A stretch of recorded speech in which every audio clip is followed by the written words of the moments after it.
Mari kita mulai untuk kita belajar mengenai firman Tuhan di hari ini tentang kebangkitan masa lampau. Sebelum kita mulai, mari kita satukan hati untuk kita berdoa dulu. Bapa di surga, kami merendahkan hati di hadapan-Mu, biarlah Roh Kudus yang mengajar kami, agar kami boleh mengerti isi hati Tuhan. Kami percaya rencana-Mu yang terbaik buat kami, Bapa. Terima kasih, Bapak. Kau berkati sepanjang sesi Bible Study ini, nama Tuhan boleh dipermuliakan. Dalam nama Tuhan Yesus Kristus. Haleluya. Amin. Ya, jadi pagi hari ini kita akan belajar tentang kebangkitan masa lampau. Kalau kita lihat di sini ada 3 jenis kebangkitan. Jadi yang pertama kebangkitan masa lampau. Kalau bicara kebangkitan masa lampau itu hanya tentang kebangkitan Yesus Kristus, nggak ada lagi yang lain. Nanti setelah ini ada materi berikutnya kebangkitan masa kini dan ada kebangkitan masa depan. Ini 2 materi yang akan dibahas di sesi berikutnya. Dan hari ini kita fokus dulu untuk yang pertama di kebangkitan masa lampau, yaitu kebangkitan Yesus Kristus. Kita mulai ya. Baik, mengapa Yesus harus bangkit dari kematian? Ini pertanyaan yang penting agar kita semua bisa paham. Karena sebagai orang percaya, salah satu yang harus kita percayai adalah tentang kebangkitan. Nah, kebangkitan inilah yang sebagai orang percaya yang kita menyembah Tuhan. Tuhan kita itu adalah Tuhan yang bangkit, gitu ya. Jadi pertanyaan ini jawabannya singkat. Mengapa Yesus harus bangkit dari kematian? Karena dia adalah Mesias. Nggak ada yang lain.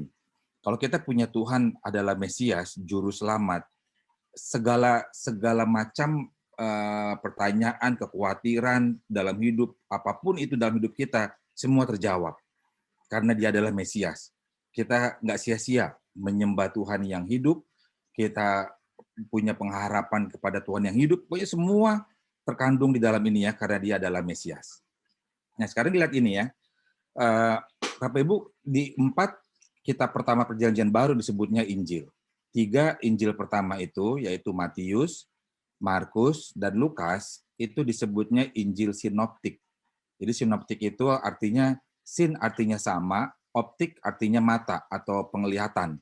Jadi 3 Injil ini ditulis dengan orang yang menyaksikan yang sama, melihat kejadian yang sama, tetapi mereka menulisnya dari sudut pandang yang berbeda, gitu ya.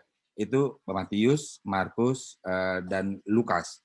Kalau Matius itu menulis dari sudut atau sudut pandang kerajaan Allah, bahwa Yesus itu adalah raja. Jadi karena dia adalah raja, makanya awal mula Matius itu ngebahas tentang silsilah. Dan silsilahnya dimulai dari Abraham. Nah, karena dimulai dari Abraham, Daud gitu ya, dia dibagi tuh Abraham, Daud dan Yesus. Jadi Matius mau menunjukkan bahwa Yesus itu adalah keturunan raja. Jadi karena dia keturunan raja, dia adalah raja. Karena raja itu harus ada keturunan raja. Nah, kalau Markus itu dia bercerita tentang hamba gitu ya. Dia pelayan, karena dia pelayan, makanya Markus itu lebih sering membahas Yesus itu membuat mujizat atau kesembuhan atau pelayanan gitu ya. Dia mencatatnya di sana. Kalau Lukas itu mencatat bahwa Yesus itu adalah manusia. Makanya juga Lukas dimulai dari silsilah, tapi silsilahnya dimulai dari Adam. Karena Adam itu adalah manusia. Jadi Lukas mau menunjukkan bahwa Yesus itu keturunan Adam yang dia adalah manusia gitu ya. Nah, tetapi ada satu kitab yaitu Yohanes, dia agak berbeda. Yohanes ini memang ada beberapa kejadian sama, tapi Yohanes itu mencatat itu agak berbeda karena Yohanes dipersiapkan untuk dia mencatat bahwa Yesus itu adalah Mesias. Ini dia spesifik gitu ya, dia Mesias. Nah, ini kita akan bahas berikutnya adalah 7 tanda mujizat. Mujizat di sini artinya begini. Di zaman sebelum Yesus ini, kejadian-kejadian itu sebenarnya pernah dilakukan, tetapi hanya sebatas kemampuan manusia. Nah, di kitab Yohanes ini, Yesus melakukannya di luar, beyond, far beyond gitu ya. Jadi dia jauh gitu, jauh di luar dari kemampuan manusia. Atau manusia tidak akan pernah bisa melakukannya. Gitu ya. Jadi ini secara khusus, bahkan nanti kita akan lihat ya, bahwa Yesus sengaja melakukannya itu karena dia mau menunjukkan bahwa dia adalah Mesias. Ya, jadi Yohanes itu kitab yang betul-betul menulis, menceritakan secara gamblang supaya orang percaya dan cara membacanya pun juga urutannya juga enak bahwa Yesus itu adalah Mesias. Bahwa Yesus itu sudah ada sejak dulu, bahwa Yesus itu adalah Allah. Dia datang dari sorga gitu ya, bahwa dia berinkarnasi menjadi manusia ya. Yang pertama kita lihat dulu ya. Yang pertama adalah perkawinan di Kana. Bapak Ibu di Yohanes 2 ayat 1 sampai 11 cerita tentang perkawinan di Kana. Jadi perkawinan di Kana ini tidak bercerita tentang pernikahan. Jadi Yohanes tidak mencatat perkawinan di Kana itu dengan mujizat pertama yang dibuat oleh Yesus itu mengatakan bahwa Yesus itu sangat meninggikan lembaga pernikahan, bukan. Walaupun memang Yesus meninggikan lembaga pernikahan, tapi konteksnya pada saat Yesus bikin mujizat pertama di perkawinan Kana bukan itu, gitu ya. Nah, dan kita tidak bisa menampik bahwa Yesus itu dipilih, bukan Yesus dipilih lah, bangsa Yahudi dipilih sebagai bangsa di mana Yesus itu lahir. Sehingga bahwa penulisan Alkitab itu ada unsur adat istiadat Yahudi, gitu ya. Ini kita nggak bisa lari dari sana gitu ya. Nah, perkawinan di Kana ini itu hanya kebetulan bahwa Maria dan Yesus diundang ke pernikahan, ke perkawinan, yaitu di Kana. Nah, di dalam di adat istiadatnya Yahudi, bahwa di dalam perkawinan itu, pesta pernikahan, itu nama baik keluarga itu harus dijaga. Salah satu untuk menjaga nama baik itu adalah dengan hidangan. Sama kita juga gitulah ya. Kalau kita nikah kan kita nggak mau ya kehabisan makanan, betul nggak? Bahkan bukan petugas pelayan catering pun juga mereka itu kalau diminta untuk melayani pernikahan, mereka selalu tanya undangannya berapa. Jadi kalau kita bilang undangannya 2.000, mereka minimal menyediakan 4.000 porsi. Supaya apa? Karena catering juga nggak mau malu juga gitu ya. Takutnya dibilang makannya terlalu sedikit gitu. Nah, jadi di sana itu kehabisan anggur. Nah, kebiasaan orang Yahudi bahwa anggur yang terbaik itu yang dikasih dulu. Mereka dihidangkan dulu anggur yang terbaik. Nah, di sini proses apa yang di luar dari kemampuan manusia? Bikin anggur itu nggak bisa cepat. Anggur itu makin enak itu adalah anggur yang makin lama usianya, ya kan? Nah, sementara saat itu kehabisan anggur. Nah, Maria, ibu Yesus bilang, bilang sama Yesus itu untuk membuat anggur. Nah, disitulah ada pembicaraan Yesus bilang, ibu belum waktunya. Nah, apa maksudnya belum waktunya gitu ya? Belum tiba saatnya, kata Yesus gitu. Maksudnya Yesus itu mau bilang belum tiba saatnya untuk dia membuat mujizat untuk mengatakan bahwa dia adalah Mesias, itu belum tiba waktunya.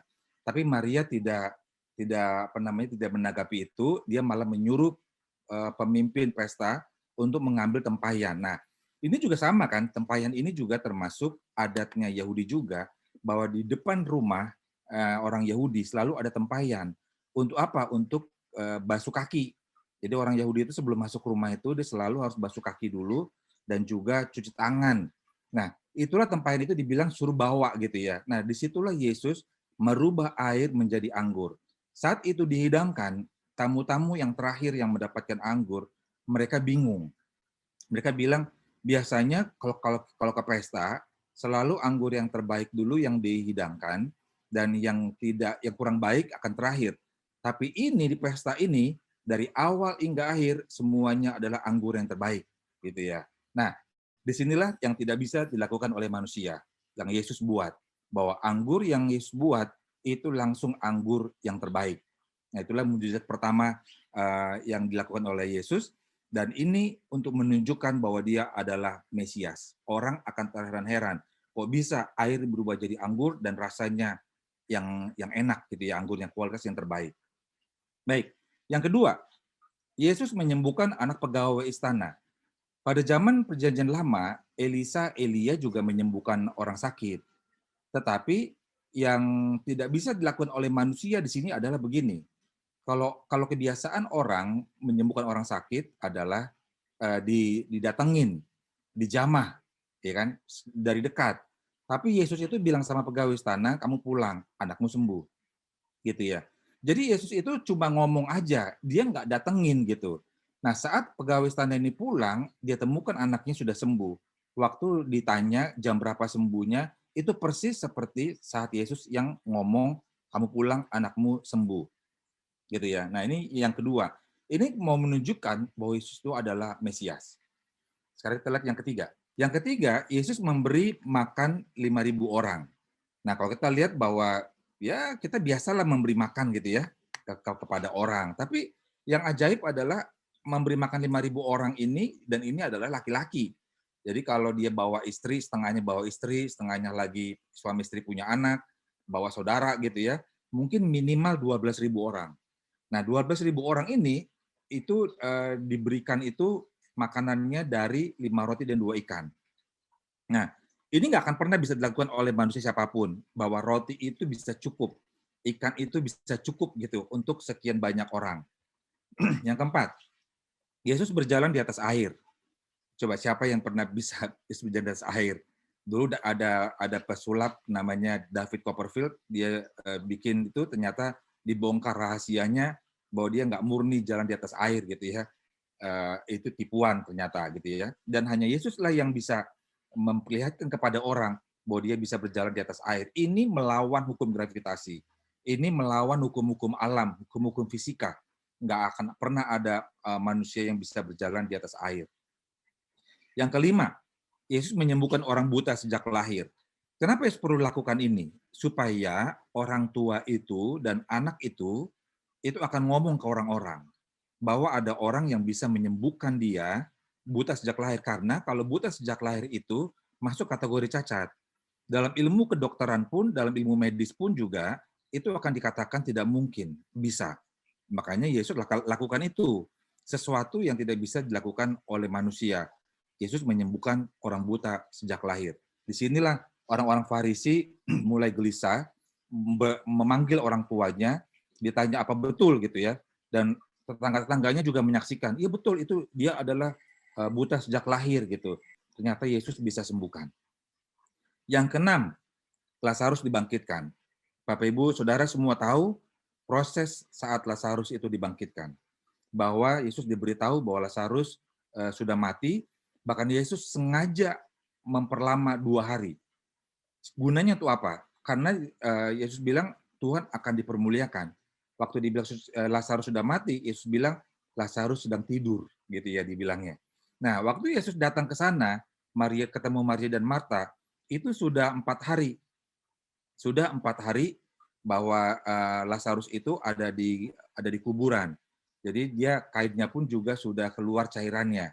Udah nggak mungkin dia bisa, karena kalau misalnya sudah datang di hari pertama atau pas pada saat matinya, ya orang bisa bilang ya dia masih mati suri atau dia dia belum mati beneran gitu. Tapi dia dengan udah 4 hari, udah bau busuk, udah cairan semua udah keluar, udah di kuburan selama 4 hari, udah nggak mungkin orang bilang ini ada istilah mati suri lah, secara medis masih belum lah gitu ya. Tapi Lazarus dibangkitkan. Disitulah Yesus memperlihatkan hampir ke dalam puncaknya gitu ya, bahwa dulu juga Elia bisa bangkitin orang mati gitu kan. Cuma bedanya adalah langsung anak-anak. Begitu mati, Elia langsung bilang, coba keluar gitu. Terus ditindih sama dia, anak itu hidup gitu, ya kan? Itu langsung. Tapi kalau yang ini kan enggak, sengaja ditunggu 4 hari gitu ya. Nah, yang terakhir ini adalah kebangkitan Yesus. Nah, ini adalah puncaknya. Jadi puncak dari semua apa yang dilakukan oleh Yesus itu, dia tunjukkan bahwa dia adalah Mesias. Belum pernah ada di dunia ini manusia yang bisa bangkit, membangkitkan dirinya sendiri. Dia bisa bangkit. Nah, itulah Yesus yang kita sembah gitu ya. Itulah Yesus yang kita kenal bahwa dia adalah Mesias. Kemudian, mengapa orang Yahudi tidak percaya? Sudah sekian banyak mujizat yang dibuat oleh Yesus, tetap orang Yahudi itu tidak percaya gitu ya bahwa Yesus itu adalah Mesias. Nah, ini dikatakan di Yohanes 12 ayat 37 dan 40, ini udah menjadi nubuatan Yesaya. Di Yesaya 6:10 dan 5:31 saya bacakan ya. Di Yesaya 6:10 itu, ia telah membutakan mata dan mendegilkan hati mereka supaya mereka jangan melihat dengan mata dan menanggap dengan hati lalu berbalik, sehingga aku menyembuhkan mereka. Yang 531, Tuhan, siapakah yang percaya kepada pemberitaan kami dan kepada siapakah tangan kekuasaan Tuhan dinyatakan, gitu ya. Jadi ini orang Yahudi ini tetap nggak percaya gitu loh bahwa Yesus sudah bikin beberapa mujizat gitu ya untuk menunjukkan bahwa dia itu adalah Mesias. Tetap dia nggak percaya, gitu ya. Mereka ini tetap nggak percaya. Jangankan orang Yahudi, murid-muridnya aja, para rasulnya aja nggak percaya gitu loh, masih belum kenal gitu loh Yesus itu siapa. Nah, kejadian berikutnya perempuan yang berzina. Ini di Yohanes 7. Bapak Ibu tahu di perempuan berzina ini Yesus lakukan suatu apa? Bahwa dari sejak kecil orang-orang Israel itu sudah diajarkan sama nenek moyangnya, sama orang tuanya, bagaimana hukum Taurat itu diberikan oleh Allah kepada Musa.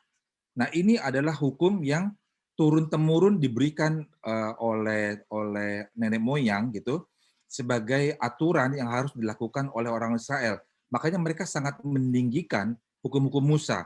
Dan para nenek moyang, orang tua itu menceritakan bagaimana turunnya 10 perintah Allah itu.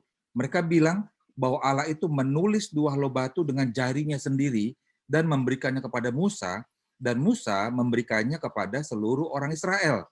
Dan itu terus diajarkan terus menerus.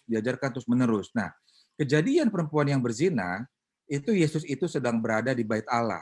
Kalau Bapak Ibu ke Israel, ke bait Allah dan di pelatarannya, semuanya itu batu, nggak ada yang tanah.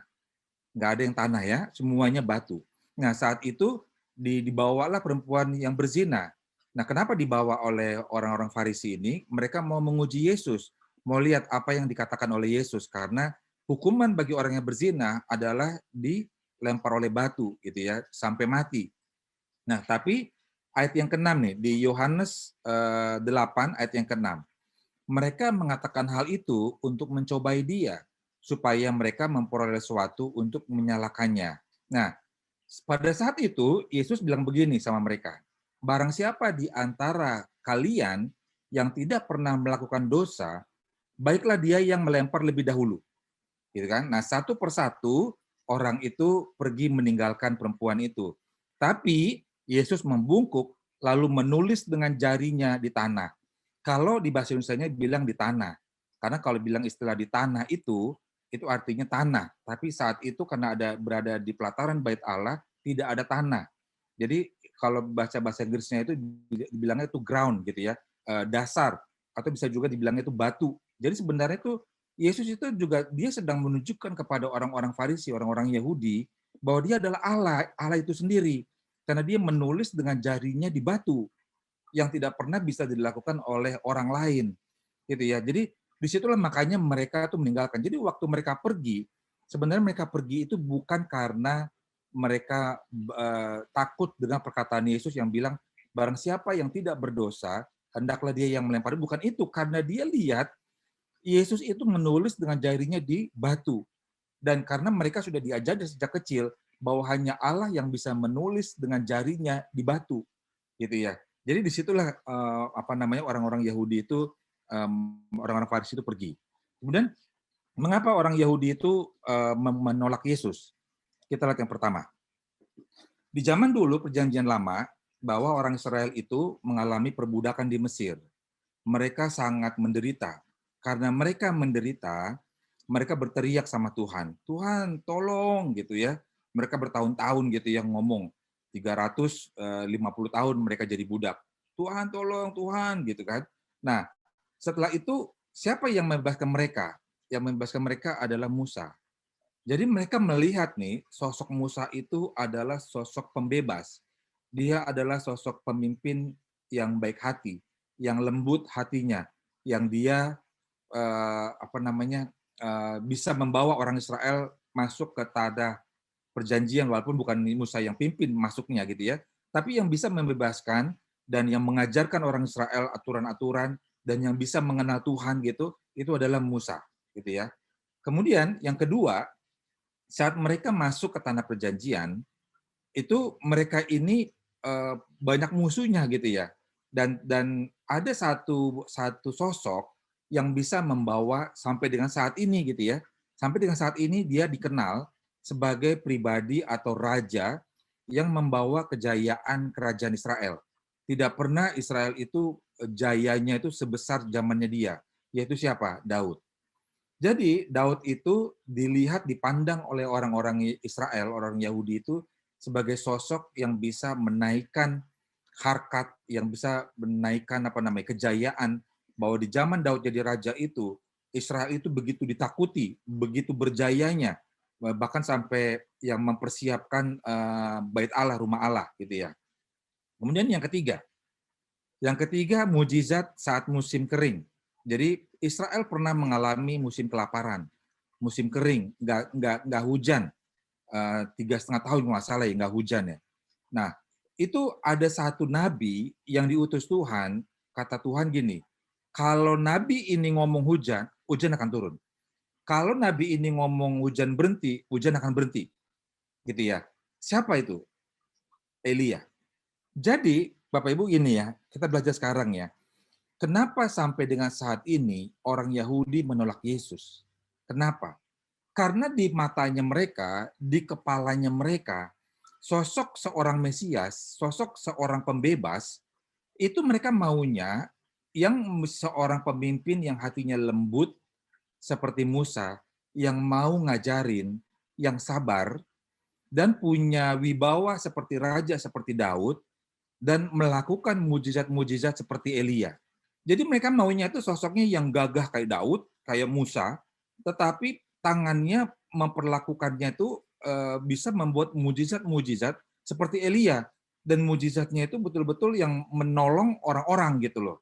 Nah, sementara di saat itu Israel itu sedang zaman penjajahan Romawi. Mereka juga sangat terdesak lah ya, atau sangat menderita juga gitu loh, karena orang Romawi ini memungut pajak gitu. Mereka ibadah nggak bisa bebas gitu ya, apalagi ada pembuangan Babel segala macam gitu ya. Nah, disitulah mereka merindukan satu sosok pembebas yang mereka berpikirnya harus lebih daripada Musa, harus lebih daripada Daud, harus lebih daripada Elia gitu. Nah, sementara yang muncul adalah siapa? Anaknya tukang kayu gitu loh. Nah, siapa yang percaya? Sekarang gini deh ya, kita ilustrasikan aja Indonesia gitu. Misalnya nih, Tuhan titip pesan bagi orang-orang gitu ya, bagi pemuka-pemuka agama, pendeta-pendeta, gembala-gembala sidang gitu, dengan mengatakan gini, Indonesia akan nanti dipimpin oleh satu orang yang hebat. Indonesia akan bisa memimpin menjadi 5 negara besar pemimpin ekonomi. Indonesia akan dipandang, Indonesia akan menyuplai kebutuhan-kebutuhan dunia seperti agraria, industri gitu ya. Terus tiba-tiba Tuhan kirimnya Jokowi, Bapak Ibu, ya kan, yang kurus gitu ya, yang ceking, ya yang nggak kelihatan lah gitu ya, yang kemana-mana nggak mau pakai jas, yang pakai kemeja yang digulung, ya kan. Ketemunya modelnya begitu. Kira-kira Indonesia percaya nggak gitu? Itu aja baru Indonesia gitu ya. Gimana orang Yahudi gitu loh. Makanya mereka itu sampai sekarang masih menunggu Mesias gitu. Nah, disinilah Bible study ini kita semua sekarang bisa paham. Kenapa orang Yahudi itu menolak Yesus? Kenapa orang Yahudi itu tidak bisa menerima Yesus sebagai Mesias? Jadi, dengan demikian setelah mendapatkan pengetahuan ini, jangan pernah bilang bahwa orang Farisi, orang Yahudi itu membenci Yesus atau menolak Yesus karena mereka iri hati, karena pengikutnya Yesus itu lebih banyak. Enggak ada hubungannya sama itu, gitu ya. Enggak ada hubungannya sama sama itu. Bahwa mereka itu orang Farisi, terutama para pemimpinnya, itu benci Yesus itu karena Yesus menyamakan dirinya dengan Allah. Karena Yesus bilang bahwa dialah Allah, bahwa dia bisa meruntuhkan bait Allah dan membangunnya dalam 3 hari. Itu kan maksudnya bait Allah itu adalah dirinya dia sendiri, gitu kan. Nah, itu karena itulah makanya orang-orang Farisi itu marah bahwa dia menyamakan, dan Yesus mengatakan bahwa ada kebangkitan, ya kan? Ada kebangkitan setelah mati. Nah, itulah orang Saduki marah karena orang Saduki itu tidak percaya bahwa ada kebangkitan orang mati. Sampai sini kita sudah paham ya mengenai Yesus ya. Jadi saya bawakan dulu eh, Yesus itu sebagai Mesias gitu ya, karena nantinya itulah yang menjadi titik penting untuk kita tahu bahwa Yesus itu tahu dia adalah Mesias, dia datang ke bumi, ke dunia sebagai manusia, tapi dia harus ajarin manusia untuk tahu bahwa dia adalah Mesias, sehingga penyembahan atau harapan itu tidak akan menjadi sia-sia.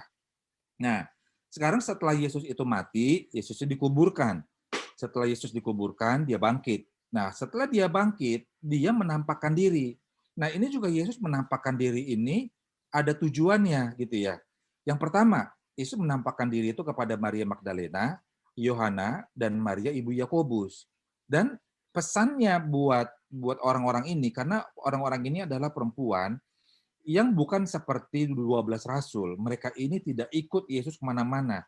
Tetapi tiga wanita ini pernah mengalami pengalaman rohani bersama dengan Yesus secara pribadi. Dan mereka itu diselamatkan, mereka bisa mengenal pengajaran gitu ya. Apalagi Maria Magdalena. Maria Magdalena lah orang yang paling berhutang nyawa gitu ya, karena ini kan yang wanita yang berzina itu yang di Bait Allah, yang dibawa oleh orang Farisi yang harus dilempar oleh batu gitu ya. Nah, para para perempuan ini, para wanita ini itu adalah orang-orang biasa. Nah, ini mereka mewakili orang biasa. Mereka datang untuk mereka itu datang mau cari Yesus gitu. Mereka mau menyembah karena mereka sangat kehilangan sosoknya Yesus gitu. Yesus sebagai guru, sebagai pelindung, sebagai pemimpin gitu ya. Nah, tetapi Yesus menampakkan diri kepada mereka, pesan Yesus kepada mereka cuma satu, sampaikan kepada para rasul dan orang-orang itu bukan semua orang loh ya, kepada para rasul bahwa Yesus bangkit. Jadi artinya apa? Orang-orang itu sebagai pembawa kabar baik. Jadi kita ini juga tugas kita pembawa kabar baik. Pembawa kabar baik apa? Sampaikan kepada orang-orang bahwa Tuhan yang kita sembah, yang namanya Yesus Kristus itu, dia bangkit. Dia nggak mati gitu loh. Jadi kalau ada orang juga bilang dia mati karena dibunuh, bukan. Dia mati menyerahkan nyawanya. Dia nggak mati karena dibunuh, kan kalau dia mati dibunuh ya dia bukan Tuhan namanya, betul ya.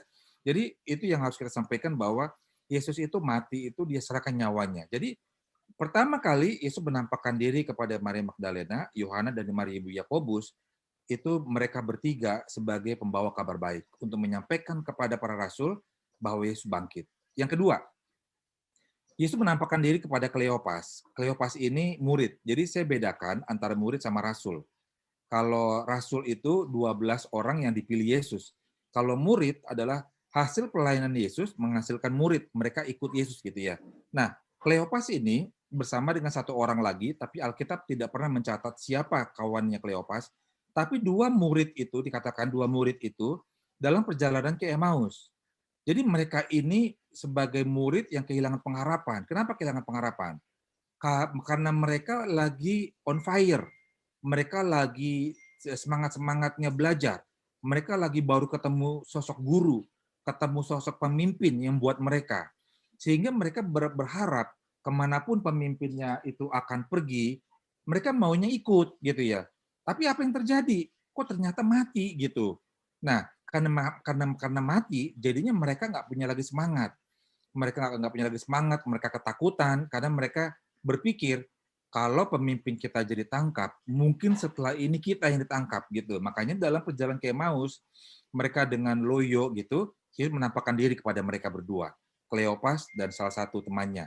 Dan Yesus katakan menghibur mereka supaya mereka tidak lagi lesu, tidak lagi kehilangan pengharapan. Dan waktu itu ada percakapan kan, apa yang terjadi. Nah, Kleopas bilang, masakah engkau tidak tahu? Cuma engkau sendirikah yang tidak tahu apa yang terjadi gitu kan? Nah, disinilah pesannya adalah Yesus menampakkan diri itu untuk memberikan pengharapan. Jadi Kleopas dan temannya itu sehingga memiliki pengharapan, ya kan? Dengan bangkitnya Yesus itu mereka memiliki pengharapan bahwa tadinya mereka ditinggal, udah nggak lagi ditinggal. Tadinya mereka berpikir punya pemimpin yang mati, nggak lagi mati, gitu ya. Itu yang kedua. Yang ketiga, Yesus menampakkan diri di rumah kepada 11 rasul, padahal rumah terkunci. Nah, di sini Yesus itu mereka bisa bersama dengan para rasul untuk mereka itu bersekutu gitu ya. Tetapi kan yang bikin mujizat adalah 11 rasul itu juga dalam keadaan ketakutan. Kenapa ketakutan? Sama, mereka takut juga dicari-cari, takut juga dibunuh. Karena mereka lihat Yesus itu sudah mati, ya kan? Nah, sehingga mereka ngunci di rumah. Tapi Yesus bisa muncul di rumah, dia menampakkan diri, Yesus bisa bersama-sama dengan 11 para rasul. Dan pada saat itulah Yesus menghembuskan Roh Kudus. Kenapa Yesus menghembuskan Roh Kudus? Yesus mau katakan adalah bahwa mereka sudah saatnya diberikan kuasa. Dan saat mereka diberikan kuasa itu, mereka sudah siap menjadi utusan Allah. Nah, jadi para rasul itu dengan kebangkitan Yesus itu, mereka itu siap dipakai sebagai utusan Allah dan diberikan kuasa. Makanya Yesus katakan kemanapun mereka pergi, kuasa yang sama yang dilakukan Yesus waktu dia hidup, dia menyembuhkan orang sakit, bisa memberi makan, bisa membangkitkan orang mati, semua bisa dilakukan oleh para rasul. Gitu ya. Nah, itu yang ketiga. Yang keempat, karena yang ketiga itu 11 rasul, satu itu nggak ada yaitu Thomas. Jadi waktu Thomas datang, 11 rasul bilang, kamu nggak lihat tadi ada guru gitu ya. Nah Yesus bilang, enggak, aku nggak mau percaya sebelum aku lihat gitu. Ya kan? Makanya Yesus menampakkan diri kepada Thomas, dia kasih lihat bekas-bekas lukanya. Sekarang Yesus bisa aja dia sembuhin, ya kan? Dia sembuhin lukanya. Jadi yang di tangannya yang bolong bekas paku bisa ketutup, kakinya bisa ketutup, lambungnya bisa, ya kan? Tapi kalau itu diperlihatkan, orang bisa banyak alasan lagi nantinya. Ah, kamu bukan Yesus. Karena kalau Yesus itu pasti masih ada bolongnya gitu, ya kan? Kamu bisa aja yang lain gitu. Nah, makanya disinilah Yesus untuk memperlihatkan, nih bekas lukanya, kamu pegang. Dia pegang sama Thomas, bahwa tangannya ada lubang, ya kan, lambungnya dicucukkan gitu ya. Ya, itu gunanya tuh apa? Bahwa Yesus menampakkan diri kepada orang-orang yang nggak percaya. Supaya apa? Kata Yesus, jangan lagi nggak percaya. Kita harus mulai saat ini percaya bahwa Tuhan yang kita sembah itu adalah Tuhan yang bangkit, Tuhan yang nggak mati, Tuhan yang memberikan pengharapan, Tuhan yang punya kuasa, Tuhan yang diutus oleh Allah sebagai anak gitu ya, sehingga kita bangga kalau kita dipilih dan diutus menjadi utusan Allah, menjadi pelayannya. Nah, disinilah Thomas mewakili orang-orang percaya. Nah, kita adalah orang-orang percaya, ya kan? Kita adalah orang percaya. Mulai saat ini jangan lagi nggak percaya bahwa kenapa kita harus menyembah Yesus? Karena dia adalah Allah yang hidup. Karena dia adalah Tuhan yang tidak pernah mengecewakan. Pemimpin yang tidak pernah meninggalkan kita. Orang, manusia, pribadi yang saat dia hidup, dia bisa tunjukkan integritasnya bahwa dia tidak pernah meninggalkan muridnya. Gitu ya. Ada pengharapan di dalam dia. Ada persekutuan, ada kuasa gitu ya. Semua itu ya terkandung di dalamnya. Nah, yang terakhir, ini yang menarik ya, Bapak Ibu semua. Yang terakhir, Yesus itu memperlihatkan diri itu di Danau Tiberias. Saya tanya deh sama Bapak Ibu, Israel itu punya berapa danau Bapak Ibu? Kalau ditanya, Israel itu punya berapa danau, jangan jawabnya 3 gitu ya. 1, Israel itu punya danau itu 1. Orang di pinggiran Tiberias menyebut danau itu Tiberias. Orang yang di wilayah Galilea, karena pinggiran danau itu di wilayah Galilea, mereka menyebutnya Galilea, Danau Galilea. Orang-orang yang pinggiran danau itu ada di wilayah Genesaret, disebutnya Danau Genesaret. Gitu. Jadi sebenarnya danau cuma 1. Nah, kalau kita lihat ya, ini Yohanes 21 ayat 1 sampai 14. Ini terakhir Yesus menampakkan diri. Penampakan diri Yesus ini penting sekali di Danau Tiberias ini. Kenapa? Karena ini refleksi dari Matius 4 ayat 18 sampai 22, Markus 1 16 sampai 20 dan Lukas 5 ayat 1 sampai 11. Karena di Matius, Markus, Lukas itu disitulah pertama kali Yesus itu memilih para muridnya. Jadi para murid Yesus yang dipilih itu, para rasulnya itu adalah orang-orang profesional. Mereka adalah orang-orang sekuler awalnya, orang-orang yang ahli di bidangnya. Dan itulah Yesus datang memilih mereka, menjemput mereka. Pada saat mereka memilih itu, ada kejadian di sana adalah mereka sudah semalaman cari ikan nggak dapat. Pagi-pagi mereka sudah membersihkan jalannya, mereka kelihatan loyo gitu ya. Dan Yesus tanya kenapa loyo, mereka bilang mereka nggak dapat ikan. Terus Yesus bilang, lemparkan jalamu gitu ya. Mereka ini orang-orang ahli, bukan orang-orang sembarangan loh. Bukan orang-orang yang nggak paham soal perikanan gitu, bukan. Jadi mereka sebenarnya bisa ngetahuin nih siapa sih lu gitu ya. Gue nggak pernah lihat lu di pantai, nggak pernah lihat kamu menjala ikan. Kok bisa nyuruh sedangkan kita udah ke tengah laut aja nggak dapat ikan gitu ya.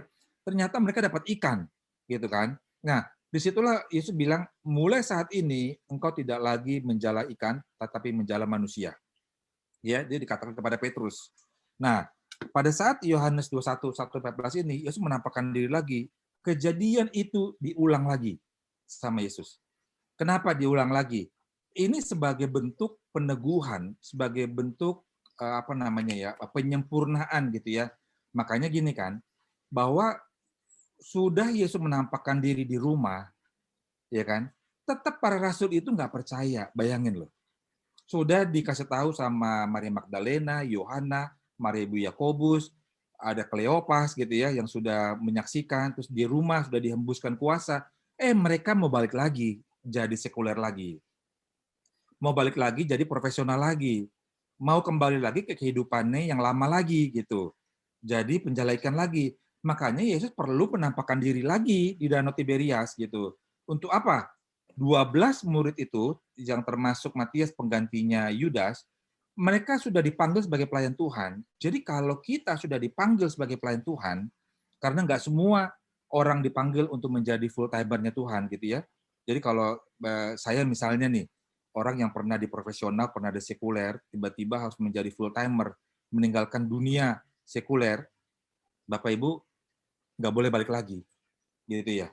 Karena kita sudah dipanggil sebagai pelayan Tuhan. Jadi saya kasih tahu sama Bapak Ibu, ada proses di mana saya pernah ditawarin untuk jadi CEO, gitu ya.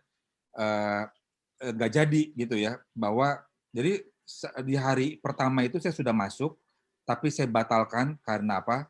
Karena Tuhan mengingatkan bahwa saya nggak boleh lagi kembali ke sekuler. Kalau saya kembali lagi sekuler, berarti saya sudah kompromi gitu ya. Karena pada saat saya meninggalkan dunia sekuler itu, memang Tuhan mau panggil saya untuk saya jadi full timer. Full timer artinya apa? Saya harus makan dari pelayanan gitu ya.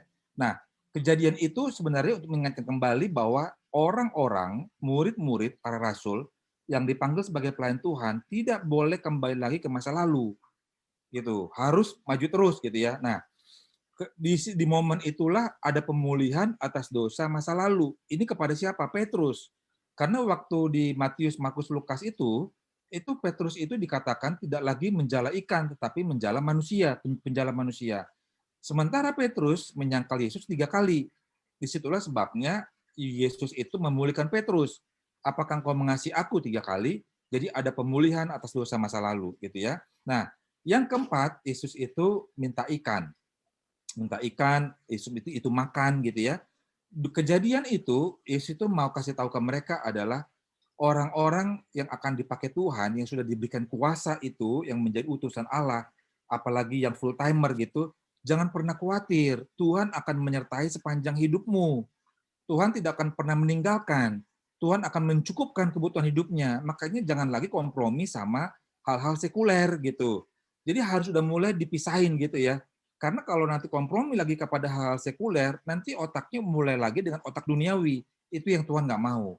Jadi kalau kita dipercayakan oleh Tuhan untuk boleh melayani Dia secara full time, ya kan, pakailah itu dan makanlah dari pelayanan gitu ya. Dan sudah harus mulai bisa hidup yang berbeda dengan kehidupan yang lama, yaitu kehidupan sekuler. Yang terakhir adalah Yesus mau katakan mereka harus siap diutus. Nah, kalau Bapak Ibu baca di Yohanes 21 ini adalah ayat terakhir di kitab Yohanes, pasal terakhir. Setelah itu kita lihat kisah para rasul. Begitu masuk kisah para rasul, Bapak Ibu, bagaimana para rasul ini dipakai Tuhan luar biasa. Bagaimana penyebaran Injil itu begitu luar biasa.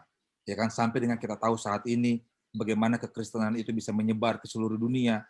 Itu karena orang-orang yang dipakai Tuhan itu dan karena semua proses itu gitu ya. Nah, kalau kita lihat, jadi ini adalah slide terakhir. Makna kebangkitan Yesus apa? Yesus satu-satunya jalan ke sorga, Bapak Ibu. Tidak ada yang sampai kepada Bapa kalau tidak melalui aku. Jadi kita masuk sorga itu menerima keselamatan bukan karena apa yang kita lakukan. Bukan karena perbuatan kita, bukan, kata Tuhan. Tapi karena anugerah, kasih karunia, dan iman percaya kita satu-satunya kepada Yesus. Itulah jalannya. Nggak ada yang lain gitu ya. Bahwa kebangkitan Yesus itu memaknai orang-orang percaya itu dibenarkan. Kita ini orang berdosa, kita ini nggak bisa, tapi karena Yesus itu sudah bangkit, sehingga kita bisa dibenarkan. Ya, jadi ibaratnya begini, hakim sudah memutus salah atas kita, kita yang harusnya menjalani hukuman, tetapi hakim itu bilang, saya gegah, saya yang akan menggantikan kamu.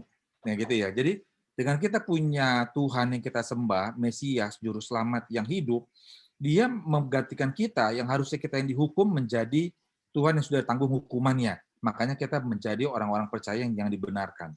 Nah yang ketiga, kemenangan atas maut. Saat kita percaya kepada Yesus, Allah yang hidup, Tuhan yang hidup, yang bangkit, kita nggak lagi mengalami maut. Kita akan mendapatkan kehidupan yang kekal, gitu ya. Dan ada kuasa kesembuhan dalam nama Yesus. Kalau Yesus tidak bangkit, tidak mungkin kita bisa mendoakan orang sakit sembuh. Tapi karena dia bangkit, maka kita mendoakan orang sakit, kita tumpang tangan atas orang sakit, dan orang sakit itu sembuh. Yang kelima, keselamatan ada dalam Yesus. Ya, di Ibrani 7 ayat yang ke-25. Bahwa keselamatan itu hanya ada dalam Yesus. Terima kasih.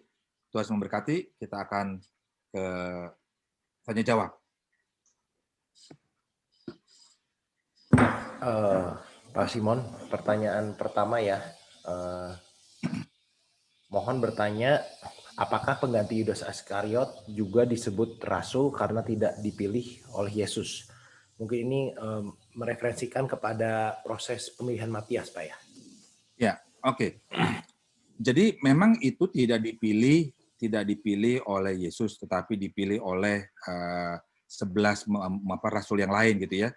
Tetapi tetap disebutkan rasul. Bahkan Paulus juga bukan dipilih oleh, maksudnya gini, Paulus itu disebut rasul, padahal waktu itu pemilihan itu tidak termasuk pemilihan yang 12.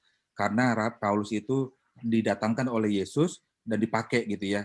Tetapi Paulus sendiri masuk ke dalam hitungan rasul. Itu jawabannya. Oke, pertanyaan berikutnya. Kenapa Tuhan menjaga Israel walaupun bangsa Israel tidak percaya? Dan Ya, mungkin saya pengen tambahin dikit Pak, pertanyaan ya. pribadi saya ya, seperti gambaran ilustrasi Pak Simon tadi tentang Jokowi itu. Jadi dulu juga saya bertanya, kenapa sih kok Tuhan kita harus seseorang yang lahir di Israel terpencil, kenapa nggak Tuhan itu ya mendunia gitu, kenapa harus spesifik Israel? Cuman karena memang faktanya Alkitab itu adalah kebenaran dan kebenarannya bisa dicek, dan akhirnya melalui sana kan ada proses pengecekan yang akhirnya menunjukkan Yesus itu Mesias. Ya. Ya Pak. Oke, gitu ya pertanyaannya ya. Ya, jadi Oke, jadi pertanyaan begini. originalnya kenapa Tuhan menjaga Israel walaupun bangsa Israel nggak percaya sama Tuhan, gitu Pak. Ya, oke. Jadi itu adalah memang sudah pilihannya Allah ya, bahwa Allah memilih bangsa Yahudi itu menjadi bangsa di mana lahirnya Yesus. Itu kita nggak bisa lagi mempertanyakan apa-apa, ya kan? Dan itu memang sudah digenapi dari sejak Abraham, bahwa keturunan itu akan datang dari keturunan Abraham, bahwa Abraham itu adalah orang Yahudi. Nah, memang dalam prosesnya itu, Yesaya sendiri sudah menubuatkan bahwa orang Yahudi ini akan keras kepala gitu loh. Jangankan dari sejak perjanjian baru, dari sejak perjanjian lama aja banyak mukjizat yang sudah dilakukan dalam perjalanan dari Mesir itu ke tanah perjanjian, mereka tetap keras kepala, gitu kan? Karena nantinya saat nanti orang Israel itu mereka sudah menundukkan dirinya, mereka percaya Mesias, itu dengan cara Israel itu nanti akan diserang oleh musuh-musuhnya. Mirip seperti waktu di Mesir, mereka teriak, Tuhan, kami sudah nggak sanggup lagi, tolong gitu ya. Nah, disitulah kedatangan Yesus yang kedua kali.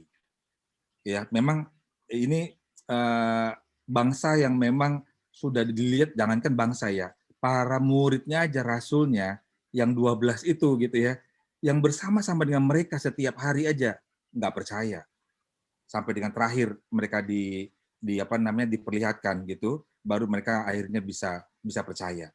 Memang itu prosesnya, itu untuk untuk apa namanya untuk menggenapkan semua apa yang sudah dinubuatkan di Alkitab. Demikian, Bu Ian. Pertanyaan berikutnya Pak, 1 Korintus 15 tentang kebangkitan ayat 14 dan 17 yang menyatakan, maka sia-sialah pemberitaan kami dan sia-sialah juga. Boleh dijelaskan lebih rinci dan detail. Nah ini 1 Korintus 15 ayat 14-17 saya bacain Pak. Tetapi andai Ya, kata Kristus tidak dibangkitkan, maka sia-sialah pemberitaan kami dan sia-sialah juga kepercayaan kamu. Lebih daripada itu, kami ternyata berdusta terhadap Allah karena tentang Dia kami katakan bahwa Ia telah membangkitkan Kristus. Padahal Ia tidak membangkitkannya kalau andai kata benar bahwa orang mati tidak dibangkitkan. Sebab jika benar orang mati tidak dibangkitkan, maka Kristus juga tidak dibangkitkan. Dan jika Kristus tidak dibangkitkan, maka sia-sialah kepercayaan kamu dan kamu masih hidup dalam dosamu. ya. Jadi kan gini ya, bayangin coba kalau kita menginjili orang atau kita mengimani Tuhan yang Tuhannya nggak hidup. Hanya kita aja loh di dunia ini agama satu-satunya yang Tuhannya adalah Tuhan yang hidup, betul? Bahwa orang lain itu sampai mereka membuat sendiri patung, membuat sendiri Tuhannya, karena mereka nggak kenal siapa Tuhannya. Sehingga kita menjadi satu-satunya orang yang percaya bahwa Allah yang kita sembah itu adalah Allah yang hidup. Nah, kalau kita misalnya menyembah Allah yang nggak bangkit, yang nggak hidup, maka kita menjadi sia-sia. Sia-sianya apa? Yuk, sekarang coba bayangin kalau misalnya nih kita bilang, Tuhanku Tuhan yang punya kuasa, coba tunjukin kuasanya gitu kan. Kalau kita pertama kali bilangnya karena Allahku hidup, itu udah pasti. Karena nggak pernah ada lagi orang yang bisa bilang bahwa aku percaya Tuhanku, oh iya ya Tuhanku mati ya, nggak bangkit lagi, gitu kan. Nah itu yang membedakan gitu. Makanya kita menjadinya sia-sia saat kita ngomongin bahwa Tuhan yang kita pernah sembah itu pernah nyembuhin orang sakit. Itu menjadi sia-sia. Kenapa? Karena ya udah mati sekarang, apalagi yang mau diberitakan lagi. Nah, Yesus itu mati itu sebagai yang sulung. Artinya apa? Kalau dia yang sulung, nantinya akan ada yang berikutnya. Siapa yang berikutnya? Adalah kita. Jadi pemberitaan Yesus kebangkitan itu adalah untuk mengatakan kepada kita, kitalah yang berikutnya. Bahwa kita akan ada di dalam kebangkitan itu. Oke. Ya Pak, mungkin saya mau tambahin pengalaman pribadi saya ketika mencari agama lain itu, ternyata di agama lain seperti Hindu dan Buddha, mohon maaf ini Tuhannya itu malah di dalam sebuah sistem. Jadi Tuhannya itu tidak bisa melewati sistem karma. Jadi mereka sendiri Ya. masih menjelaskan bahwa saya itu terkait dengan sistem karma. Jadi Tuhan kita itu benar-benar Tuhan yang hidup, yang di luar sistem, dan Tuhan itu yang menciptakan sistem dunia dan hukum-hukum yang ada di dunia ini malah. Nah jadi Iya. itu mungkin tambahannya Pak. Oke, thank you. Kenapa orang Farisi masih belum percaya pada Tuhan Yesus saat diperhadapkan dengan perempuan yang berzina, padahal Tuhan itu sudah menulis di atas batu? Ya. Jadi gini ya, kalau kita mau bahas itu ada latar belakang politik juga di zaman itu. Latar belakang politiknya apa? Bahwa zaman itu kan zaman penjajahan Romawi. Jadi ada dua pemerintahan, ada dua kekuasaan. Satu kekuasaan pemerintahan, satu kekuasaan agama. Mereka tuh berebut. Dan itu ujung-ujungnya adalah uang. Jadi kalau Bapak Ibu lihat ya, itu mirip seperti kejadian yang ada di Indonesia. Indonesia ini tidak pernah bisa dilepaskan antara politik dan agama. Apapun aturan yang dibuat dalam politik selalu dikaitkan dengan agama. Karena apa? Tokoh-tokoh agama itu juga ada unsur uang di sana gitu ya. Jadi orang Farisi itu tidak akan pernah percaya gitu kepada Yesus karena Yesus itu akan membawa banyak pengikut yang mereka akan tidak lagi didengarkan. Kalau misalnya mereka itu tidak lagi didengarkan gitu, mereka tidak lagi mendapatkan income. Jadi ada unsur di sana itu, gitu ya. Dan mereka merasa jadinya terancam bahwa kekuasaan agama itu tidak lagi menjadi kekuasaan tinggi, yang tidak lagi menjadi yang sakral karena ada Yesus di sana. Itulah makanya orang Farisi itu salah satu-satunya cara supaya mereka bisa unggul atau berkuasa, Yesus itu harus dibunuh. Makanya bagaimanapun caranya dibuat Yesus harus mati. Karena Yesaya sudah ngomong apapun yang mau diberikan, mujizat apapun yang diberikan, mereka tidak akan pernah percaya. Oke Pak, pertanyaan berikutnya, bagaimana caranya untuk peka mendengar suara Tuhan jika Tuhan mau pakai kita untuk melayani? Oke, jadi gini, eh, tidak semua orang, sekali lagi adalah gini ya, tidak semua orang dipanggil menjadi full time. Ya, Tapi kalau misalnya dipanggil menjadi full timer, percayalah ada proses yang panjang. Dia prosesnya bukan setahun 2 tahun. Dan sebagai tandanya begini, saya sudah dengar banyak kesaksian, termasuk saya sendiri yang ngalamin. Saya aja bahwa panggilan itu datang itu 8 tahun. Jadi 2008 panggilan itu ada pada saat 2 pagi, 2016 baru terrealisasi. Selama 8 tahun itu, selama proses yang panjang itu, Tuhan itu akan selalu bawa menunjukkan peningkatan karir. Karirnya akan dibawa tinggi. Puncaknya adalah di saat karir yang paling tinggi, disitulah Tuhan akan panggil. Kenapa di karir paling tinggi? Karena Tuhan mau bilang bahwa kamu sayang mamon, apa sayang Tuhan. Sehingga saat meninggalkan itu ada harga yang dipertaruhkan gitu loh. Bahwa ada saat di masa jaya, di masa emas gitu ya, saat uang banyak. Tetapi ada proses yang harus dilalui. Proses semua yang dilaluinya itu adalah dia akan siap saat dia menjadi seorang hamba yang harus hidup sederhana, yang akan dipakai Tuhan. Tanda berikutnya adalah keluarganya mendukung. Kalau keluarga Bapak Ibu nggak gampang seorang istri atau anak yang terbiasa hidup berkecukupan tiba-tiba harus hidup dari pelayanan, makan dari pelayanan gitu ya, itu nggak mudah. Tapi kalau istri dan anak mendukung dan mereka mau juga hidup sederhana, berubah total hidupnya, itu juga sebagai salah satu alat yang dipakai Tuhan untuk menunjukkan bahwa kita betul ada di dalam panggilan Tuhan, gitu ya. Dan yang berikutnya lagi adalah setiap panggilan itu Tuhan akan cukupkan semua kebutuhannya, tidak pernah kayak sepertinya mentok gitu ya. Dan pelayanannya akan semakin berkembang pelan-pelan, berkembang gitu. Itu adalah tandanya, gitu ya. Dan jangan pernah terbawa dengan emosi.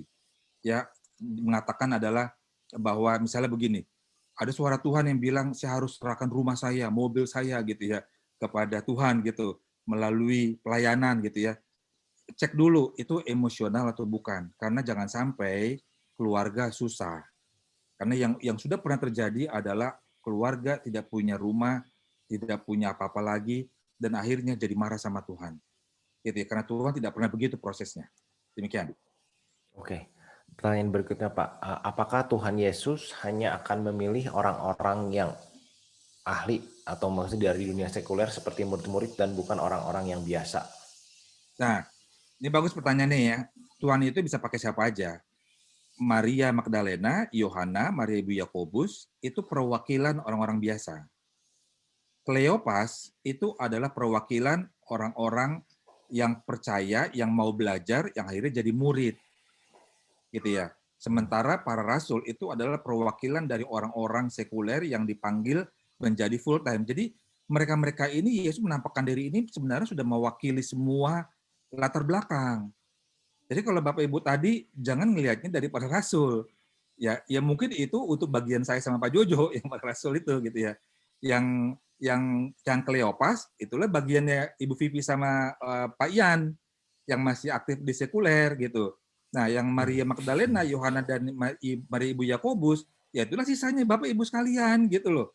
Jadi kita bisa dipakai Bapak Ibu sesuai dengan bidang kita. Makanya saya bilang jangan ikut-ikutan, jangan bilang saya sepertinya terpanggil nih, saya mau jadi full, jangan emosional. Nggak semua orang dipanggil seperti itu ya. Ikutilah panggilan masing-masing. Demikian, Bro Ian. Oke. Mohon bertanya, apa yang menjadi kegagalan Yosua setelah dia sudah berhasil membawa bangsa Israel untuk masuk ke tanah perjanjian? Yo, ini bagus pertanyaannya ya. Yosua itu waktu dia masuk ke tanah perjanjian, ya, Tuhan tuh bilang sama Yosua, semua tanah yang kamu injak akan menjadi milikmu. Dan saat itu menjadi milikmu, gitu, milik Israel, kamu harus bagi. Dan baginya itu harus adil. Tapi Tuhan tidak lupa ngomongnya begini nih. Ingat ya, ingat nih, kata Tuhan. Semua wanita, anak-anak, laki-laki, pria harus kamu bunuh. Nggak boleh ada disisain. Kenapa begitu? Karena Tuhan tahu akibatnya. Tetapi saat itu nggak taat. Jadi ada perempuan yang tidak dibunuh, anak-anak yang nggak dibunuh. Oleh sebab itulah orang Yahudi, orang Israel menikah sama mereka. Nah, pernikahan itulah menghasilkan orang-orang Samaria. Nah, orang-orang Samaria inilah akhirnya yang membawa orang-orang Yahudi Israel untuk tidak percaya Tuhan dan menyembah Tuhan di gunung. Gitu ya. Jadi kalau tanya apa kesalahannya? Pertama, Yosua sudah keburu tua, sehingga tidak semua tanah diinjak, termasuk Palestina. Nggak keburu gitu ya, makanya akhirnya jadi masih pertikaian. Kesalahan yang kedua adalah tidak menuruti hukum Tuhan atau perkataan Tuhan yang mengatakan bahwa baik wanita, anak-anak harus dibunuh supaya jangan ada kawin mengawin, tidak dilakukan. Akhirnya terjadi kawin mengawin sampai sekarang, gitu ya. Nah, itulah kesalahan sehingga mengakibatkan sampai dengan sekarang. Oke. Yesus kan sudah menderita di kayu salib. Apa setiap kita harus pikul salib untuk selamat, Pak? Apakah setiap kita akan diuji untuk layak menerima keselamatan? Ya, jadi istilah pikul salib itu begini, bahwa seseorang yang sudah ikut Yesus itu harus pikul salib. Artinya Yesus sudah ingatkan begini, saat kamu nanti menjadi orang percaya, kamu dianiaya, kamu ingat bahwa aku sudah lebih dahulu dianiaya.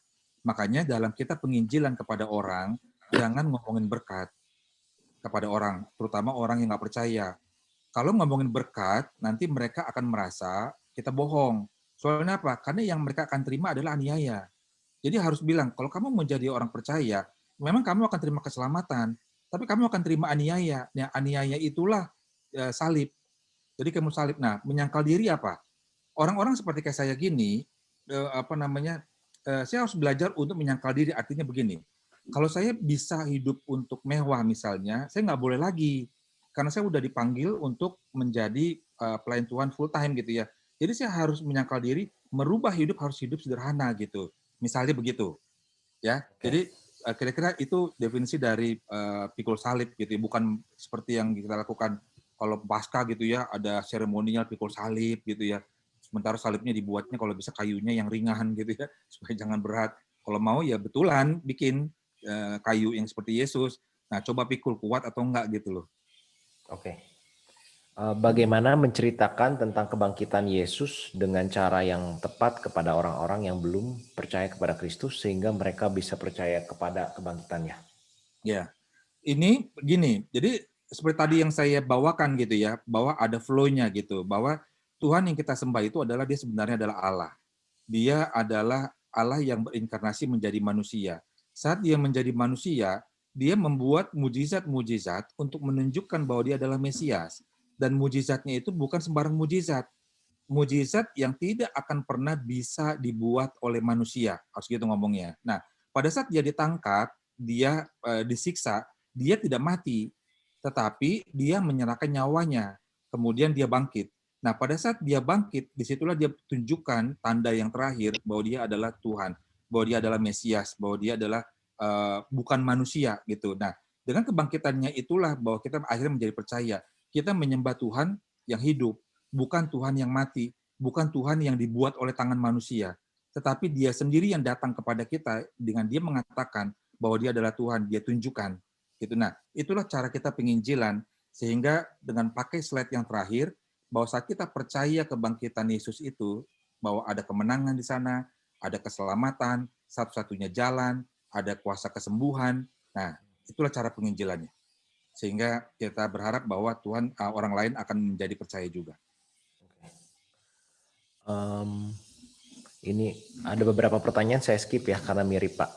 Nah, jika kita ini keturunan Abraham, apakah kita juga termasuk keturunan Yahudi, Pak? Mohon juga penjelasan tentang kedatangan Tuhan yang kedua. Terima kasih. Ya, ini bagus nih. Aduh, kalau nggak salah pernah ada peneliti ya yang ngetes yang ngecek DNA darah gitu ya. Kalau ditanya kita keturunan Abraham gitu, kan sebenarnya begini kan, setelah Abraham itu di atas Abraham sama sesudah Abraham itu kan sudah ada banyak orang-orang kan. Kecuali kalau misalnya kita bilang bahwa kita ini adalah keturunannya Nuh misalnya gitu ya. Itu oke lah ya, Nuh gitu ya misalnya ya.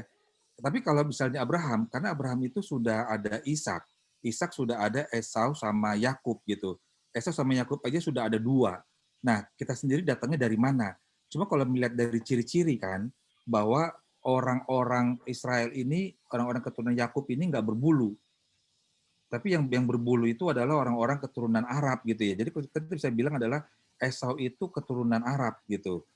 Sementara Yakub itu orang-orang Israel itu dia nggak berbulu. Jadi kalau ditanya apakah kita keturunan Abraham, kayak bisa juga kayaknya saya sulit menjawab ya. Nah, Saya saya sulit sendiri menjawab. pernah research tentang ini, Pak, Nah, karena ini salah satu yang saya pertanyakan. Jadi dari Nuh, kan dunia hmm, hancur tuh, Nuh cuma ya satu, betul ada betul Sem, Hat, Yafet, itu ada betul. warna-warna kulit di Alkitab disebut. Lalu setelah itu terjadi menara Babel dan manusia dipisahkan. Nah, ketika manusia dipisahkan, mereka bercerai-berai. Saya itu menemukan teks-teks kuno bahasa Mandarin yang mereka itu menuliskan misalnya Bahtera. Bahtera itu hurufnya itu 8 orang di dalam sebuah perahu. Atau mereka bilang bingung. Bingung itu artinya mulut berbicara ke kanan dan ke kiri. Jadi itu kata-kata bingung. Nanti mungkin suatu hari saya bisa bawakan tentang ini. Jadi menarik sekali ternyata di Chinese kuno itu ada referensi tentang Nuh dan juga tentang Adam dan Taman Eden. Hmm. Nah, jadi itu berarti dari dulunya manusia itu berasal dari satu sumber yang sama. Dari Taman Eden ada Nuh, dunia dihancurkan dari Nuh, Menara Babel tercerai-berai. Karena kalau kita lihat dari peta dunia, Pak ya, kan kalau dari Menara Babel tempat di mana sekarang Israel, ke sebelah kanan, teksnya itu ditulis dari kanan ke kiri. Sedangkan Ya, kalau teks-teks kita tuh dari kiri ke kanan, bahasa Arab kan kebalik, Pak. Termasuk scroll Chinese zaman dulu itu kalau kita lihat di film-film kan dibukanya ke arah kiri, Pak. ya betul Nah, betul. artinya itu semua kalau kita tulis teksnya Ya, ditaruh itu di peta, itu pusatnya tuh di tengah menuju ke Yerusalem. Ini menarik ya, banget. Ya mungkin ya. itu sih kalau ngomongin Oke. soal keturunan, Pak. Jadi Ya. kan kalau misal dibilang nih ya bahwa orang yang ada di bumi ini startnya tuh dari keturunan Adam. Nuh kan, Hmm. berarti kan. Ya. Jadi asalnya itu dari 3 keturunan. Hmm. Nah kalau kalau kita lihat ini keturunan Abraham itu kan dari Ham ya, Ya. betul ya. Betul. Kalau saya juga Nah, lupa, Pak, itu nggak ingat. dari Ham, Sem, Ham dan Yafet dari Ham. Nah jadi kita nggak tahu karena ada lagi dari Sem, ada lagi dari Yafet nih, yang Hmm. mana gitu. Tapi kalau Abraham sendiri itu dari Ham dia keturunannya, terus sampai ke bawah Yahudi itu dari Ham. Oke. Oke, Ya, Pak. Berikutnya, bolehkah kita sudah tertanam melayani di gereja A sebagai volunteer pindah ke gereja B sebagai volunteer? Tentu ada alasan untuk pindah nah gereja, Pak. pertanyaannya begini kan, kenapa harus begitu? Hmm. Apakah ada sesuatu yang tidak berkenan? Nah, nggak boleh. Kalau kalau kita mau pelayanan, cek motivasi dulu, motivasinya apa gitu ya. Jadi gini ya, pelayanan itu motivasinya harus satu, kita dibentuk oleh Tuhan. Ini ada message dia. Sem itu keturunan Semit.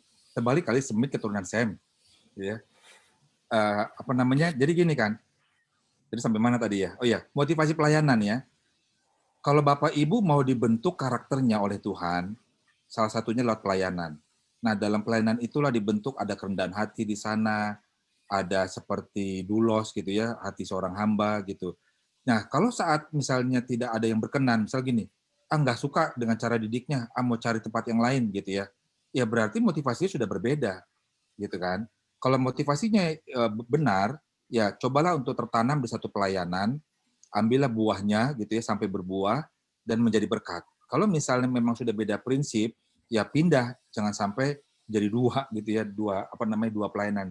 Karena kalau ada dua pelayanan, nanti punya dua pemimpin yang berbeda, nanti akhirnya jadi ada membandingkan. Sehingga akhirnya menjadi orang yang membanding-bandingkan orang, akhirnya jadi ngomongin orang gitu ya. Oke, pertanyaan berikutnya, Pak. Yesus menunjukkan ada kebangkitan daging. Apakah mungkin ada waktunya ketika manusia yang sudah meninggal dalam kubur, daging tubuhnya juga bisa bangkit lagi atau roh saja yang bangkit? Ya, ini pertanyaan ini akan begini ya. Yesus itu apa namanya matinya dengan cara dikubur. Dia tidak dibakar, ya kan ya. Kenapa tidak dibakar? Karena di zaman itu orang yang matinya dibakar itu adalah dalam bentuk hukuman. Penjahat yang ya, kesalahannya yang besar itu mereka tuh dibakar gitu ya. Nah, sementara kita tahu bahwa ada negara-negara tertentu yang lahan kuburannya sedikit kayak Hong Kong, Singapura gitu itu gimana gitu ya. Kalau orang Kristen yang di sana terus akhirnya harus dibakar tuh gimana gitu kan. Tapi dengan kebangkitan Yesus itu, itulah makanya kita jadi punya pengharapan bahwa ternyata tubuh dan tulang itu juga bangkit gitu loh. Jadi kalau seandainya memang memang kita hidup di dunia harus ikut aturan pemerintah di mana sudah tidak ada lagi lahan kuburan sehingga kematian itu mayat itu harus dibakar, nanti Tuhan punya caranya bagaimana untuk bisa bangkit, sehingga saat bangkit itu tetap ada tubuh dan ada dagingnya gitu. Demikian, Bu Yan. Oke. Saat kita diampuni, apakah karakter kita juga dirubah atau karakter kita masih bisa berdosa? Bagaimana dengan orang yang baru bertobat dan diampuni kemudian meninggal?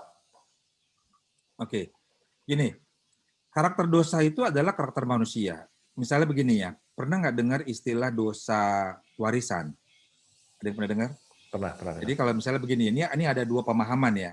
Pemahaman yang pertama mengatakan semua manusia berdosa, sehingga bayi pun juga saat dia mati, dia nggak akan ke sorga, karena dia sudah berdosa. Kenapa dibilang berdosa? Karena dia bawa dosa warisan.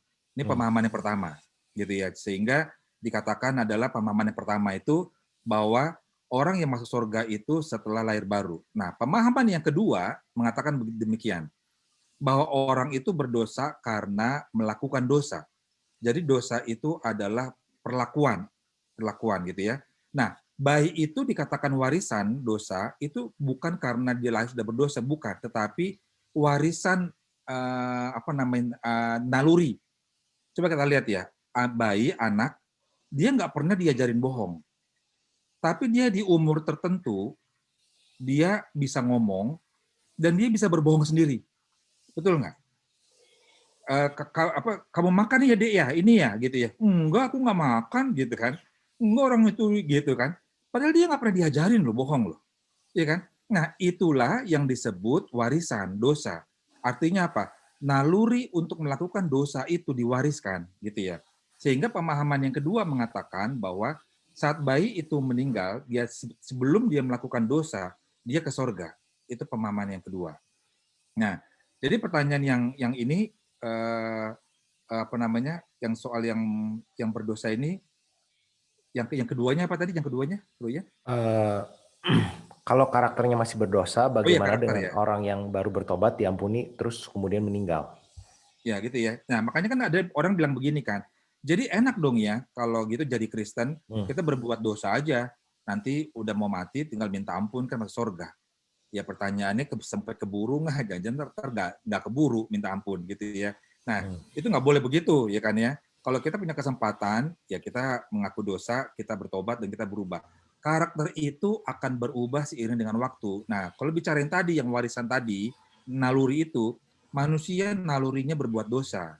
Tetapi orang yang lahir baru karena dia sudah diberikan oleh Roh Kudus itulah yang membantu dia, yang memberikan kekuatan kepada dia, sehingga dia jadi mampu untuk dia menghindar dari dosa. Itu. Ya, jadi karakter itu akan berjalan dengan seiring waktu. Nah, kalau orang yang memang saat dia mau mati dan dia bertobat, ya itu sama seperti penjahat yang di sebelah kanan Yesus, bahwa saat dia maut, ya dia bertobat, ya dia bisa bersama dengan Tuhan di sorga. Oke Pak. Pertanyaan berikutnya ada beberapa ini. Saya pilih ya. Banyak di dalam Alkitab menyatakan tentang Allah mengeraskan hati seseorang dan salah satunya seperti cerita Firaun. Nah, apakah ini akan dicatat sebuah pelanggaran oleh Tuhan Ya, di baik. penghakiman nanti? Ya. Nah, ini yang saya mau jelaskan tentang keselamatan ya. Jadi gini kan, ini ada dua pemahaman. Pemahaman yang pertama itu adalah keselamatan bisa hilang. Pemahaman yang kedua, sekali selamat tetap selamat. Jadi ada dua nih. Nah, kalau keselamatan bisa hilang, itu dikatakan adalah kalau orang yang tidak menjaga hidupnya, ya keselamatan bisa hilang, gitu kan. Tapi kalau yang kedua, yang sekali selamat tetap selamat, mereka nih percaya paham ini adalah bahwa Tuhan sudah memilih dari sejak awal. Tuhan sudah memilih dari sejak awal bahwa orang itu akan selamat atau tidak. Jadi kalau misalnya akhirnya nih, tadinya ada orang misalnya kayak inilah, kayak orang yang Kristen kayak Yaya Waloni lah gitu ya, bahwa dia tadinya ngaku pendeta lah, rektor STT lah gitu ya, tapi dia sekarang sudah meninggalkan imannya gitu. Nah, di paham yang kedua yang keselamatan tidak bisa hilang itu, yang sekali selamat selamat, mengatakan bahwa memang dari sejak awal orang itu tidak pernah dipilih gitu. Nah, kalau misalnya seperti kayak Paulus, itu dari sejak awal memang sudah dipilih sama Tuhan. Makanya Paulus yang awalnya bukan orang percaya, dia menjadi orang percaya dan dipakai Tuhan luar biasa. Itu paham yang sekali selamat tetap selamat gitu ya. Nah, untuk yang menjawab tadi pertanyaan yang tadi itu sama. Artinya gini, kalau orang yang memahami paham keselamatan itu sekali, sekali selamat tetap selamat, bahwa Saul misalnya memang dari sejak awal sudah tidak dipilih atau dia bahkan sudah diciptakan hanya untuk memproses Daud. Sehingga suatu saat nantinya setelah Daud sudah terbentuk dengan karakter yang diinginkan Tuhan, maka Saul sudah nggak dibutuhkan lagi. Saul itu akan mati gitu, dia akan hilang gitu. Tapi kalau dalam konsepnya yang keselamatan bisa hilang, berarti memang orang itu sudah meninggalkan gitu ya, yang tadinya dia percaya dia meninggalkan gitu. Nah, ini apa namanya kembali kepada kepercayaan kita, kembali kepada doktrin yang kita percayai gitu. Demikian Bro ya. Oke. Nah, ini ada pertanyaan lagi, Pak. 1 Tawarik 21 di mana Daud menyuruh menghitung rakyat, tetapi mengapa ini dianggap kesalahan atau dianggap jahat di mata Allah sehingga Allah mendatangkan 3 perkara di atas Israel? Ya, itu karena Daud waktu dia ngitung, dia ada celah mau berbangga diri. Kemenangan-kemenangan yang dia peroleh, nantinya kalau dia ngitung, dia akan bilang, wah saya hebat ya, pasukan saya banyak. Saya akan bisa menang terus dengan siapapun gitu. Nah makanya Tuhan marah. Tuhan mengingatkan kepada Daud bahwa kemenangan yang dia peroleh itu semuanya karena Tuhan, bukan bukan karena Daud. Oke, Pak. Nah, ini ada 2 pertanyaan yang mirip, saya gabungin ya. Shalom Pak Simon, kita sebagai orang percaya, bisakah kita disebut sebagai orang keturunan Israel rohani? Nah, pertanyaan keduanya, kita sebagai orang percaya, bisakah kita disebut sebagai Israel rohani sehubungan dengan janji-janji Tuhan banyak diceritakan, diberikan, diwariskan kepada kaum Israel yang banyak disebutkan di Perjanjian Lama, atau janji berkat itu khusus diwariskan untuk kaum Israel secara pertalian darah. Ya, memang sejak awal waktu awal itu memang diberikan kepada Israel dan kita percaya bahwa kita juga bisa menerima itu semua. Jadi kalau misalnya kita dibilang adalah keturunan Israel rohani boleh saja. Karena janji itu juga diberikan kepada kita. Karena sejak awal janji itu diberikan kepada orang-orang Israel, orang-orang Yahudi. Oke Pak, tinggal kayaknya ada satu. Yang lain sih tadi udah dijawab, ada beberapa pertanyaan yang mirip, saya skip. Tapi nanti kalau ada yang belum kejawab, saya post di grup pengajar Ya, ya untuk dikasih PDF-nya. Mungkin ada pertanyaan yang menarik Pak. Kalau seorang dari agama lain Pak memiliki istri lebih dari satu dan kemudian sudah bertobat menjadi pengikut Kristus, apa yang harus dilakukan terhadap hubungan tersebut? oke. Ini bagus nih ya. Jadi begini kan, eh, Alkitab mencatat bahwa di Amsal kalau nggak salah ya, hiduplah dengan istri masa mudamu. Artinya apa istri masa muda? Istri pertama, ya kan? Istri masa muda itu pertama, karena istri masa muda itu artinya waktu kita nikah kan kita masih muda, gitu ya, itu istri muda. Nah, hukumnya Indonesia pun juga mengakui bahwa istri itu hanya boleh satu yang sah secara hukum negara. Kalau dia mau poligami, itu pasti siri, tidak ada sahnya. Oleh sebab itu, kalau seandainya dia mau bertobat gitu, orang yang membimbing dia sebelum dia menerima pertobatan harus diberitahu dulu bahwa pikul salib menyangkal diri dalam hidupnya adalah kamu harus melepaskan istrimu. Kamu harus hidupnya berubah. Kamu harus gitu-gitu, harus kasih dulu dan dia harus melakukannya dulu. Setelah dia melakukannya dulu, itu sudah membuktikan bahwa dia itu betul-betul sudah niat bertobat dan dia sudah melakukan terlebih dahulu sehingga saat dia menerima pertobatan dia sudah berada di jalur yang benar bahwa istri yang sahnya itulah yang diakui. Yang istri yang tidak sahnya itu sudah dilepas terlebih dahulu. Karena kalau misalnya tidak dilakukan seperti itu, saya mempertanyakan orang yang membimbingnya atau mentornya. Karena orang yang mementornya atau yang membimbingnya berarti mendiamkan. Setelah mendiamkan, dia bertobat, akhirnya dia berada di dalam satu situasi yang sulit. Sehingga membuat dia menjadi bingung, dan orang itu bisa jadi akhirnya kembali lagi. Nah, itu yang jangan gitu ya. Jadi proses pentingnya adalah semuanya harus dibereskan terlebih dahulu sebelum dia menerima pertobatan. Sehingga Oke tidak ada Pak. lagi masalah setelahnya. Demikian, Bro ya. Oh ya ini tambahan yang tadi Pak. Jadi untuk case Firaun Tuhan sendiri kan yang mengeraskan hatinya apakah fair untuk mengatakan bahwa Firaun harus masuk ke neraka karena Tuhan sendiri yang mengeraskan hatinya? Oh, sebenarnya urusan neraka bukan itu ya Firaun ya. Firaun itu urusan nerakanya adalah dia nggak percaya Tuhan. Sebenarnya kan mengeraskan hati itu untuk prosesnya Musa. Jadi memang memang dibuat supaya Musa punya karakter seperti yang Tuhan mau. Untuk membentuk karakter itu, Tuhan membutuhkan Firaun. Dan memang Tuhan yang mengeraskan hatinya Firaun. Tapi untuk urusan neraka, itu bukan itu. Urusan neraka kan tadi kita udah bilang ya, bahwa iman percaya kita, bahwa Firaun itu bukan dari golongan yang percaya Tuhan. Dia dari golongan kafir. Oke, ya udah. Sekian, nggak ada Oke, pertanyaan lagi, Pak. ya terima kasih buat Bapak Ibu. Nanti kita ketemu kembali di sesi-sesi berikutnya. Tuhan Yesus memberkati.